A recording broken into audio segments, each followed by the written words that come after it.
Good morning, Taste Buds. Happy Memorial Day weekend. I'm Chef Michelle Bernstein, and today I've got a menu of some of my best cookout recipes as I celebrate the first weekend of summer here on SoFlo Taste. This is South Florida. It's where I live and work. I'm Chef Michelle Bernstein. South Florida is more than sun, sand, and sea. It's a lifestyle of fashion, sound, culture, and of course, food. Food with taste from all over the world. Join me as we celebrate the food of South Florida And the people who love it. Join me as we experience SoFlo Taste. Good morning, Taste Buds, and welcome to SoFlo Taste here in the Goya Kitchen, or actually back there in the Goya Kitchen at J World in Coconut Creek. But I'm not back there this week. Nope, I'm out here with you.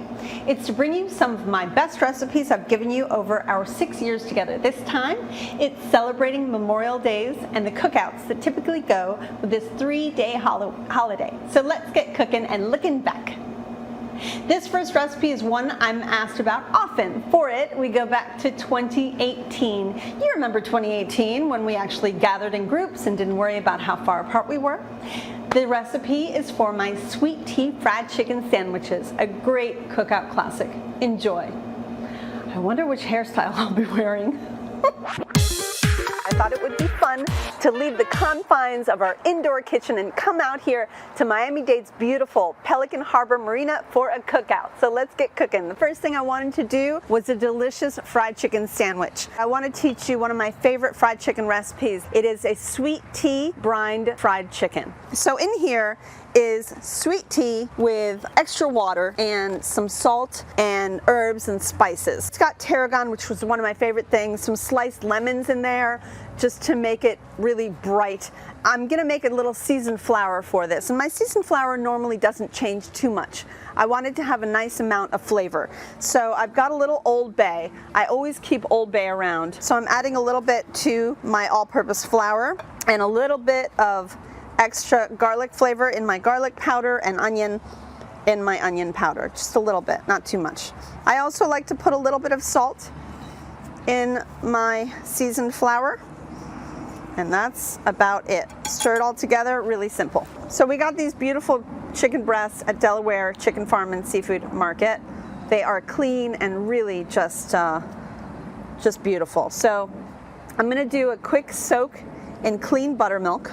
So right from the sweet tea brine into the buttermilk, like so. And these breasts are butterflied. So I butterflied 2 breasts to make 4. You don't really need a full breast in each sandwich. I think I'm just gonna probably make 3 of them. There we go. So put them into clean buttermilk and then go straight from the buttermilk right into the seasoned flour. So you want to bread them. Try to keep one hand in the dry, one hand in the wet, but I'm using gloves today, which just makes life a lot easier. So I've got one hand in wet, one hand in dry.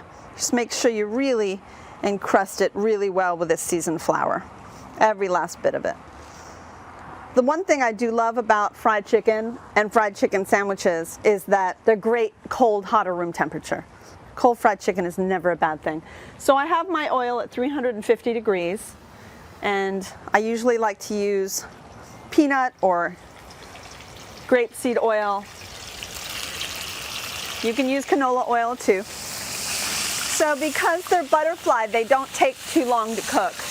I would say about a 5-minute fry is all we need. And don't mess with it too much. You might remove the crust, which obviously is the best part of the chicken. Now, because we're brining in the sweet tea, we've held in its moisture. We've allowed the chicken breast to actually have really wonderful flavor. So what's great about this is not only does the crust taste good just naturally, the inside, the actual chicken breast is delicious. It has a bit of sweetness. We've got the lemon to balance it out. So I have a little secret. When they float, they're done. At least that's what a lot of people say. I actually test them to make sure they're completely done on the inside, but it has worked every time, that every time my chicken is floating, it actually is ready. So here we have beautiful golden fried chicken. I'm gonna make 2 because that one seems like it needs a couple minutes more. It's beautifully crisp, So go ahead and I like to take some big salt for this one. This is Malden, British sea salt. It's good and crunchy. And just a little bit of fresh black pepper. To build the sandwich, I've got some bread and butter pickles, a little mayonnaise that's been mixed with the tiniest bit of Dijon mustard. So for 1 cup of mayonnaise, it takes about 1 tablespoon of Dijon mustard, and just some shredded lettuce, whatever you've got around. And let's go ahead and build a couple sandwiches. I brought my favorite little basket to serve it in. These are seeded Martin's potato rolls, like a hamburger-sized roll. They're my absolute favorite. I mean, they're so incredibly soft and tender. They never really dry out, so they're the best for a picnic. So a little bit of the mayo on both sides. Let's go ahead and put our gorgeous sweet tea brine chicken down below. Did you get a good shot of that? Because those are just beautiful. I'm very proud of those. Aren't they gorgeous? Let me pull this one out because this one's ready. All right, and then we're just going to put a few bread and butter pickles right over the top. And some shredded lettuce for freshness. So if you bring your fried chicken with you already done, all you have to do is have some lettuce, mayo if you like it, some pickles, and you can build your sandwiches out here, and they will be equally as delicious, but I don't know if they're going to be as pretty as mine. It's hard to go wrong with that recipe. It's one of my favorites too. When I come back, our Melinda will be giving you her last installment of the Publix Haitian Heritage Month features. And I'll have another Memorial Day cookout retro recipe, but this one is just more fun. In fact, it combines corn, hot dogs, and fun. Come right back.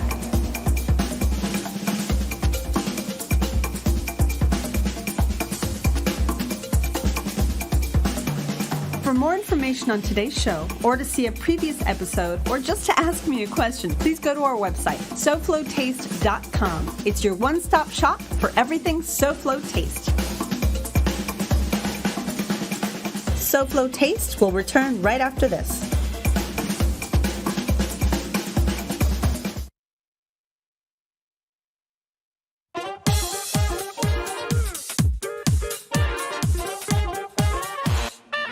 All month long, Melinda Harper has been celebrating Publix Haitian Heritage Month with some great recipes. Let's see what she and Chef Ray have for us this week.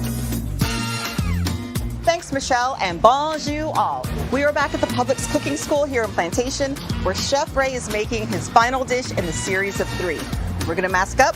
Chef Ray, take it away.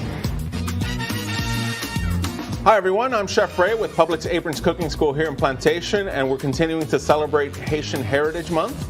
Today we're going to be making this Haitian-style braised pork, or griot. For this, we have a diced up pork shoulder. This is a very tough cut of meat, so it does need to cook for a little while. So once you have that cut up, we're going to add some onions, some green peppers, some red peppers, some parsley, garlic, orange juice, lime juice, some lemon juice, our Scotch bonnet, which we did dice up and left the seeds out on this one, salt, pepper, some thyme, a little bit of apple cider vinegar, and some Worcestershire. And what we're going to do is make sure that everything is blended together. Get all those flavors incorporated. And then we're going to pour this into the dish that we're going to be baking it in. And we want to let this marinate for about 2 hours minimum. Overnight would be even better. After marinating overnight, we're going to cover it with some aluminum foil. And we're going to bake this for 90 minutes.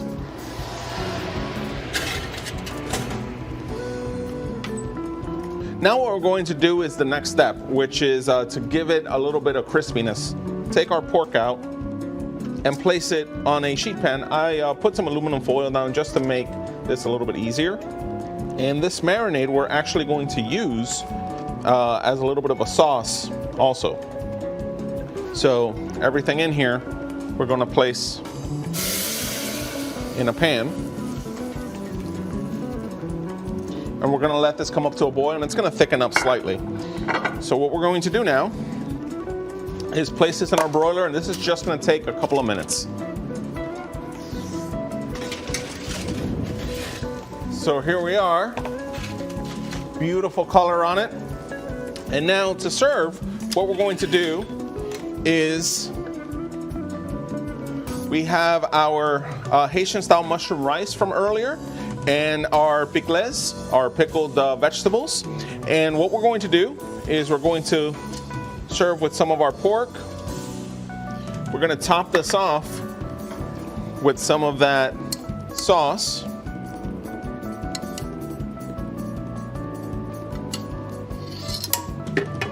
And a little bit of fresh parsley right on top. And here you have it. Great combination, great flavors going on with each and every one of these, but put together, amazing. For this and more recipes, check out Publix.com/flavors of Haiti. We'll see you next time. Merci, Chef Ray, for showing us how to make authentic, fresh Haitian meals.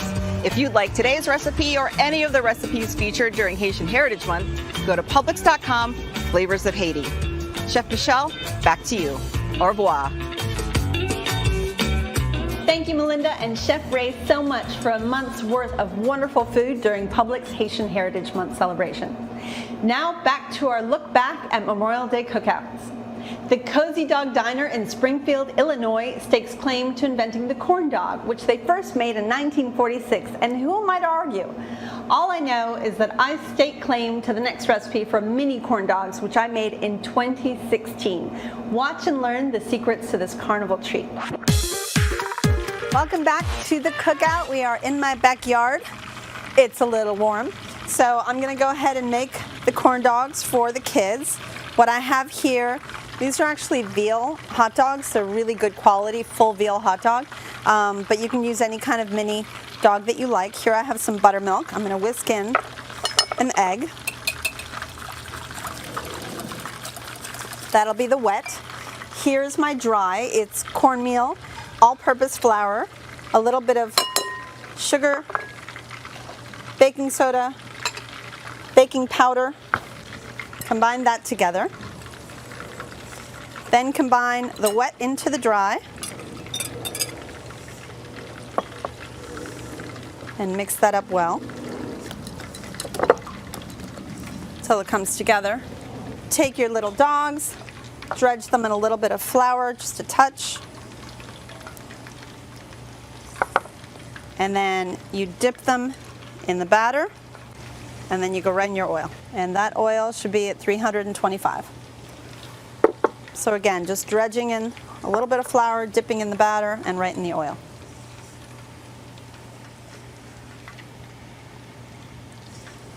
My son has actually never tasted a corn dog before, but he does love hot dogs. So we'll see if he tries this. I'm hoping he does. It's a little funny with new things. He's only 4. I love a good corn dog, no matter the size. Before I go on, I want to assure you I'm keeping my social distance from the talented, able-bodied, professional, competent, adroit, knowledgeable, expert, skillful, capable, proficient, and just plain fun crew. Masks up, SoFlo, and take your best shot. Please, come right back.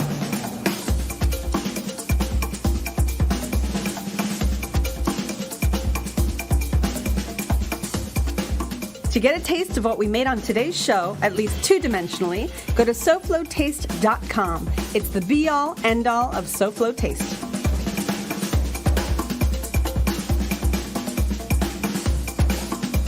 Come back to the Goya Kitchen at J.A. World, Michelle, and the food. This is SoFlo Taste.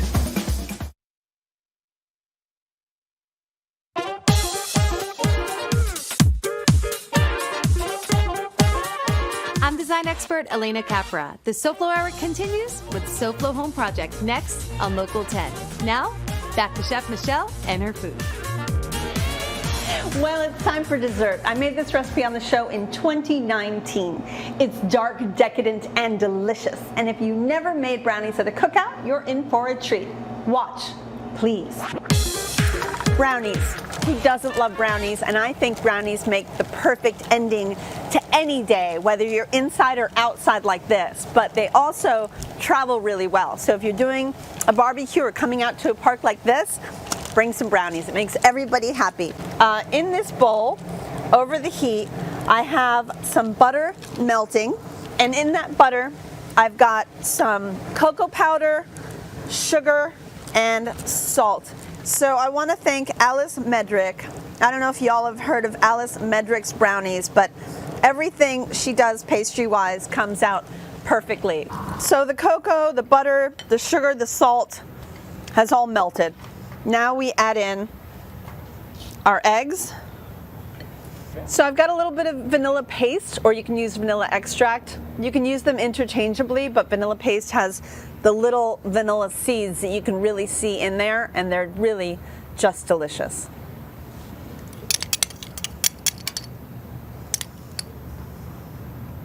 Okay, let's beat that up a little bit. Let that get all homogeneous and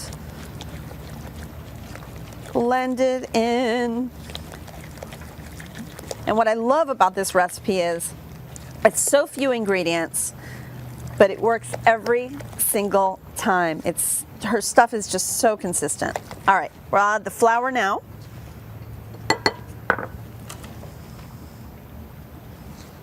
And notice that I'm not going crazy when I add the flour. I just do a little fold. And then she asks for some kind of a nut, whether it's a pecan or a walnut. And that's really up to you. If you wanted, you can do chocolate chips at this point. It's up to whatever you love in your brownies. It's more traditional, obviously, to use a walnut, and I did go a little bit traditional here. So we've got some walnuts. We decided not to break them up too much. We didn't chop them, we just kind of broke them up, but they're nice and toasted, so they're good and crispy. So I'll go ahead and add those in, and then fold all that together. Pour it into a prepared 8x8. So this is an 8x8 pan, and you put a piece of parchment paper, but you kind of do it a little bit hanging over the edge so that you can lift it off easily, and you spray under the paper and over the paper. It just makes everything cleaner and neater and a heck of a lot easier by the time you're done baking. And it spreads obviously really well as it bakes. And this is what it looks like. So hopefully it pops up, yep, really easy out of the pan.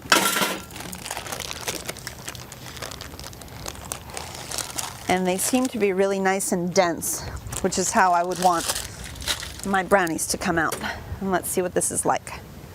So I always cut the edges off because that's the part that I actually eat. And then I pretend not to be interested in the brownie when my family comes around, to leave more for them. So let's cut them nice and big, or you can go smaller, it's up to you. And stack. Oh, they're still warm. Wow. All right, I'm gonna finish cutting these. Come right back, please, to this gorgeous place, because this is just a glorious day, but it wouldn't be without y'all. I'm honoring Memorial Day here at JA World in Coconut Creek, a great place for our kids. For more of what goes on here, go to jasouthflorida.org or call 954-979-7100.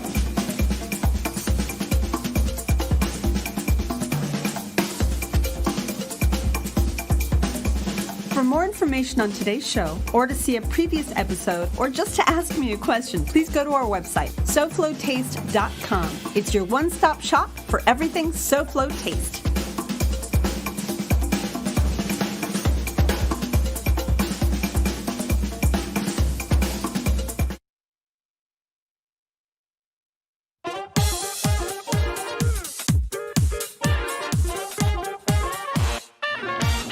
like my look back at Memorial Day cookouts through the SoFlo years? Try these at your next cookout. They are truly time and taste tested. Next week, if you only eat turkey in November and it's leftovers into December, watch next time as I offer up some options. I'll be showing you turkey burgers, turkey meatballs, and the classic turkey tetrazzini. So be here as I celebrate National Turkey Lovers Month on the next SoFlo Taste. Now let's check in with the talented and wonderful Elena Capra. Hello, Elena. What are you doing today on SoFlo Home Project? Hi, Michelle. So adding color to a room is very similar to adding spices to a dish. You need exactly the right amount. Coming up on SoFlo Home Project, we tour a beautiful property and explore the do's and don'ts of working with color. And stay tuned to SoFlo Home Project to learn how you can win $5,000 in gift cards from the 10 home stores in Gulfstream Park Village. There are only 2 weeks left to enter. So taste buds, please be smart, be safe, be well, and take time to remember what this holiday weekend is really all about. See you next week. Goodbye and good taste.